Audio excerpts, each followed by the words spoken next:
स्त्री वाले की रोटी। मंगलपुर गांव में एक धोबी रहता है। उसका नाम अंजी था। अंजी को बीवी और बच्चे रहते हैं।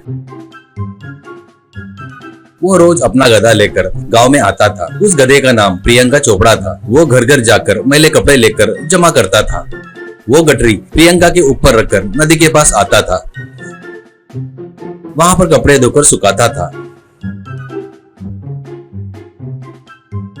बाद में प्रियंका चोपड़ा को घास डालकर वो भी कुछ खाकर वहीं सोता था।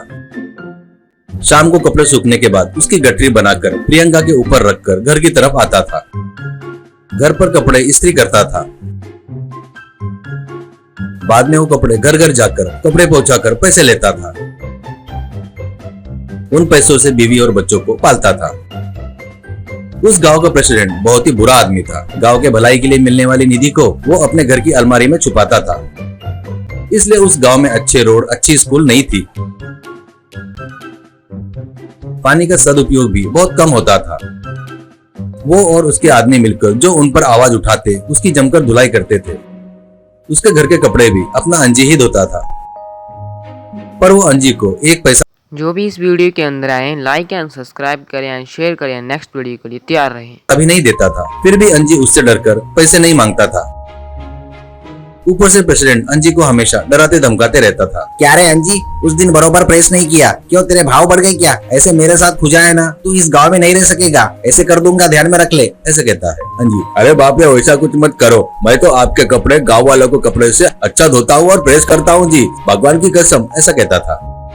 एक बार अंजी के बच्ची को कुछ भयंकर बीमारी होती है। उसको हॉस्पिटल लेकर जाते हैं। वायरल फीवर बहुत ज्यादा है रे, प्लेटलेट काउंट्स भी बहुत कम हो गए हैं। कम से कम 10 दिन तो भी इसे यहाँ पे ऑब्जर्वेशन में रखना होगा और इलाज करना होगा। 10,000 रुपए तैयार रख ले, ऐसा कहता है अंजी। अरे बाप रे, 10,000 क्या, कहता है तो पत्नी तुरंत अपने सोने की चूड़िया निकाल कर देकर इसे बेचकर पैसे लेकर आओ जल्दी से, कहती है। अंजी भागते हुए मारवाड़ी के पास जाता है।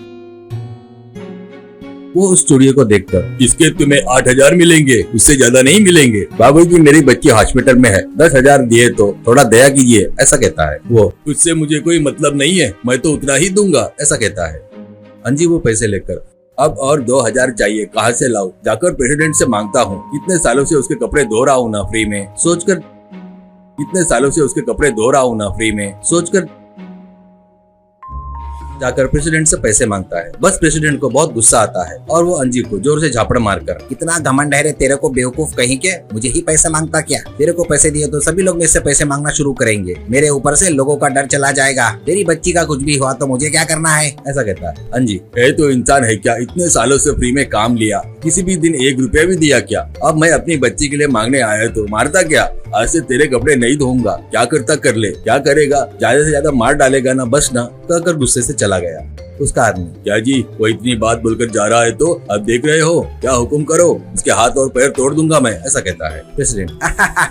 ऐसे किए तो क्या फायदा रे, असल में उसको इस गांव में स्त्री का काम ही नहीं मिलना, वैसे किए तो मजा आएगा, तब आकर पैर पकड़ेगा बेवकूफ कहीं का, ऐसा कहता है अंजी। डॉक्टर के पैर पकड़कर 8,000 में ही इलाज करो करके मना लेता है। वो भी ठीक है कहता है। बच्ची अब पूरी तरह से ठीक होकर घर पर आती है।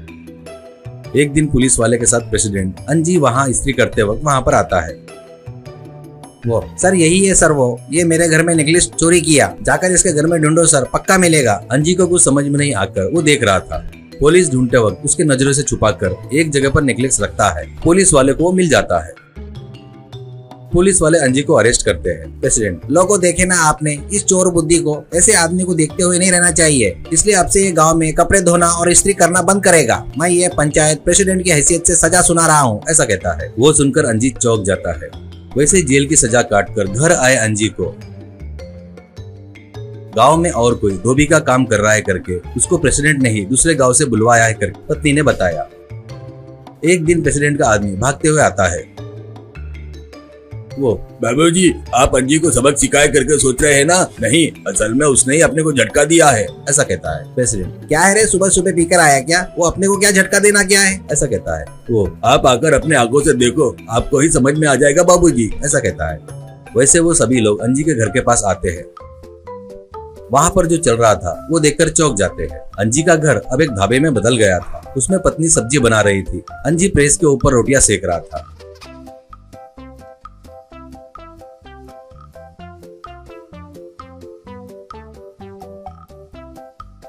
कोई खाने वाला अगर बुलाकर बोलता कि रोटी थोड़ी ठंडी हुई कहता तो उनके पास जाकर वहीं पर प्रेस के ऊपर रोटी गर्म कर रहा था।